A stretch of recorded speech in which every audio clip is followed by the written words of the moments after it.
Well, thank you for that, Jace. Looking back.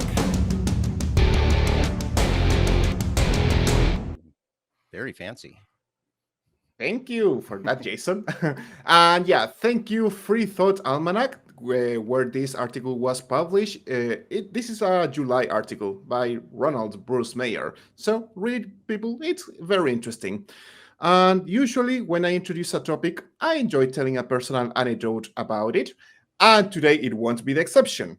You see, some years ago, when I had to work with certain United Stadiums, I ended up chatting with some of them, and there was this particular guy who ended up talking about general stuff that led me to say something like, well, according to scientific studies, and he stopped me there and asked me, what science? Christian Science?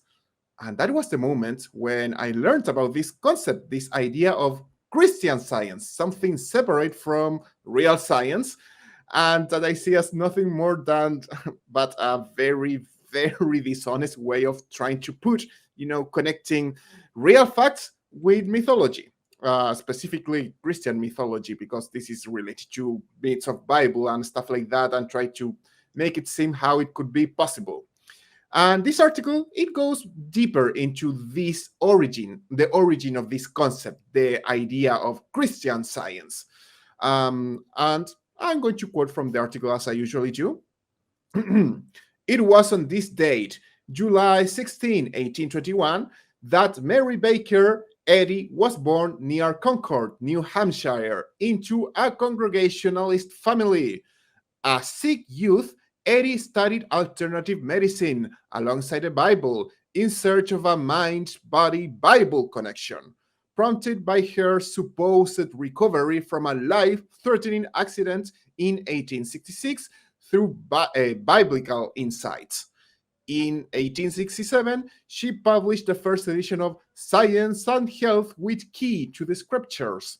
This book outlined her faith healing system in what she called Christian Science.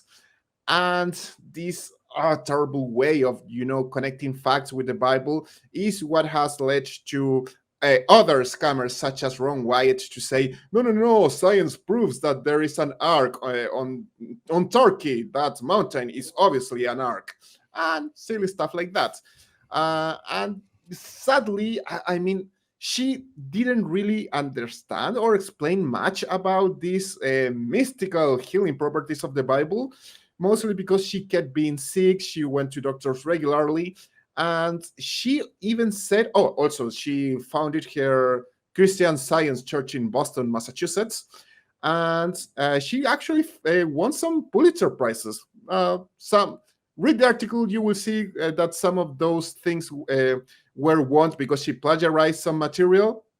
But something that stuck with me was she plagiarized material from many sources, including Thomas Carlyle and John Ruskin.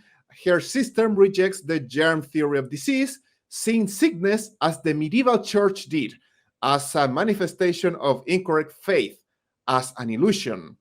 So obviously, babies who are born sick have an incorrect faith, guys. We all know that. Unless, of course, it's because, according to according to Javier Echeverria, I don't know if you know about that guy, but he said that babies are born with deformities because their parents had sex outside marriage. It's something like that, the approach. It's like, no, you are not sick because DNA had problems, because there was a mutation. No. Your faith is incorrect. That is the problem. And I'm sure that if you read the article, you will find more examples like this. And it's quite weird how she tries to take real science and connect it to the Bible in a very unsuccessful way. I don't know what you think, guys. It is weird. I think the thing with this is you've got to, and this may sound like I'm defending her here in that. So I think I might be to an extent, but look, the 19th century, I'm going to do this in a particular voice. The 19th century was a strange time. Science was coming into its own. Religious people were starting to realize that perhaps the Bible may not be the truth, the whole truth, and nothing but the truth. And weird little cult-like religious hybrids were popping up everywhere. Look, there were loads of silly voice aside. There were lots and lots of these little things popping up, whether it be Samuel Rowbotham and his Zetetic philosophy, who in 1849 pretty much single-handedly started the modern flat earth movement. So thanks for that, Samuel. Maggie and Kate Fox in 1848 gave us what we now call spiritualism. And Madame Blavatsky, Henry Steele Olcott, and William Quan Judge, who in 1875 founded the Theosophical Society, which Blavatsky called the synthesis of science, religion, and philosophy. There was no shortage of these people in the 19th century. We're trying to I think they were trying to find the place, a place between the science, the science of science, which was coming out then, and kind of finding its own, and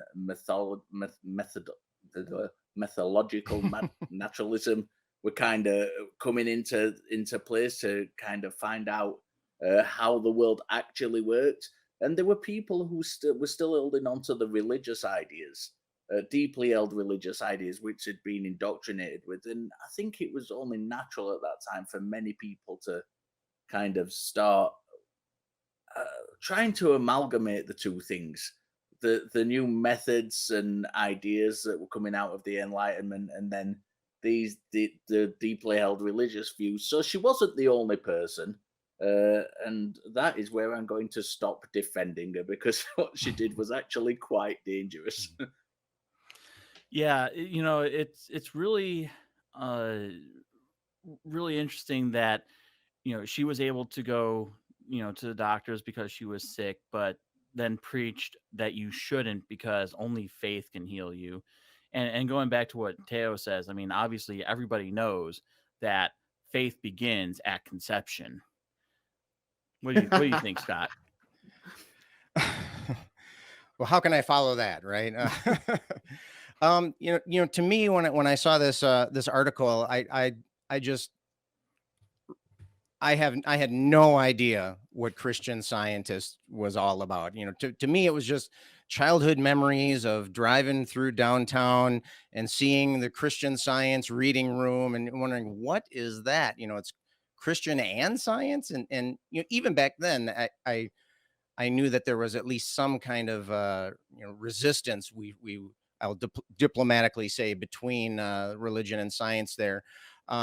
So I tried to look up a little bit about what Christian Science was, and I found this on this is at christianscience.com. They talk about how is it Christian and science. So asking you shall receive, right? It's right there for me. So it says the Bible says that God is love. God's love is at the core of Christian Science. Okay, so far pretty standard stuff. Mary Baker Eddy wrote that divine love is the substance of Christian Science and the basis of its demonstration, yea, its foundation and superstructure. They try to slip in those yays in there. Those who practice Christian Science do their best to live the bold, generous, and compassionate love that Christ Jesus laid out in his Sermon on the Mount. Questionable there. This is the heart of Christianity. Okay. And so we see how the Christian comes into play. This next line, I had to read it twice. Okay. And I'll read it twice for you too. Christian Science is also a science because it's based on God as infinite principle as well as unchanging love. Okay. I'll say that again. Christian Science is also a science because it's based on God as infinite principle as well as unchanging love. And so I thought, okay, that's what they mean. They mean Christian Science, not regular science. Okay. Later down in that same paragraph, it says, Christian Science explains the spiritual laws of love that Jesus relied on to heal sickness and sin. These laws are reliable and can be proven. Citation needed. People are doing the same kind of healing today as they learn more about what God really is. And so the next thing I wanted to find out was, what are these spiritual laws? What are these, what are spiritual laws? I also found this on the website as well. These laws or spiritual forces are wholly good. They induce only good effects, health, harmony, perfection, and peace. Why? Because God, good, infinite spirit, is the only cause, and hence all effect must be spiritual and good like its source. So to me, it sounded like they were saying everything is good. And I I think the evidence will conflict with them a little bit there, although maybe under the Christian Science model, maybe they approach the evidence a little bit differently. But that's really what stood out to me, is that it seemed like a fairly standard Christian sect with kind of like some sciencey terms sprinkled in here and there. And it seems like they really don't understand what science is, at least from my take. Okay, from my understanding of what science is was very different than I took physics. I took honors physics and as an undergrad, and they didn't mention the spiritual laws or anything like that. And so it's um uh an interesting little group, I think. And I hope that their beliefs aren't too destructive. We they part of their beliefs is to eschew, did I pronounce that right, or is it eschew modern science and modern medicine and so forth. Although I did find this in one of their brochures: everyone can choose for themselves and their families the kind of health care that meets their needs. But by practicing Christian Science, many have lived free of drugs and other systems of physical care. To me, that seems like a wink and a nudge kind of thing. Yes, you can do whatever you want. Here's what we do. Do you want to be one of us, kind of a thing? So it was interesting to learn and answer one of the questions that I had from way back when seeing those Christian Science reading rooms. I don't know. Have any of you been in a Christian Science reading room? I've never been into one. I'm curious as to what they are like. I recollect that I might have been in one many, many, many years ago out of curiosity, but I remember nothing about it. I think what you've just touched upon, though, is very important, because this is a time to speak directly to our Christian viewers. So I know we have some Christian viewers, and although they may not always make themselves very vocal, although you should email us. We Sometimes have an they email do. address. Sometimes they do. I think a lot of our Christian viewers will be looking at this thinking, you're using an extreme example of religion, and it's very easy to use an extreme example of religion to kind of have a go at religious people. But I don't think it is an extreme example, because if you think into your own lives, Christian friends, and how many of you are happy to proclaim the power of prayer on a football field or perhaps before a job interview, only to set it aside, or at the very least use it in conjunction with modern medicine when serious illness strikes? You see, I don't think that's extreme at all. I think you compartmentalize things. People tend to compartmentalize things. And when you look at articles like this and you say, yeah, but that's not real religion, that's not real Christianity, that's some kind of far off, not a true Scotsman thing. That's a fallacy. The not a true Scotsman thing is a fallacy. They have as much right to use the term Christian as you do, and I think you know what, that compartmentalizing thing is all very well and good, but at the end of the day, look at the core beliefs. Apply skepticism to your core beliefs, and you'll realize that you're not actually much different to these people when it comes to like the magic and the supernatural and all that good stuff that kind of religious people take on board, and the rest of us don't, because it doesn't work.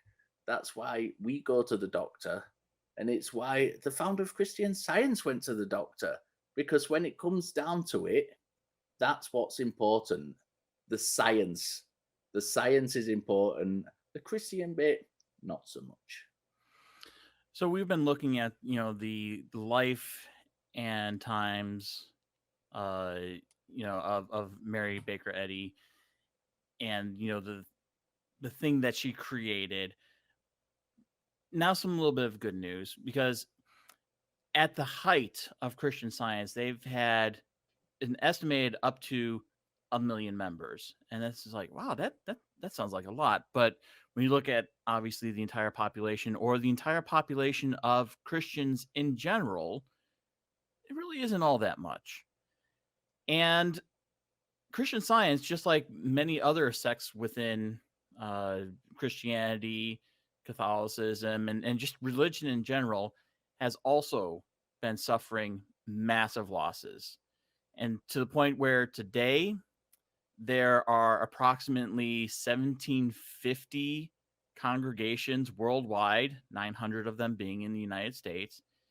And as far as members are concerned, estimates go as high as 400,000 to a little under 100,000. So at the very least, it is highly unlikely that Christian Science will get into a place where they can dictate policy on how our healthcare system goes. So as long as we keep up that trend, I think we'll be okay.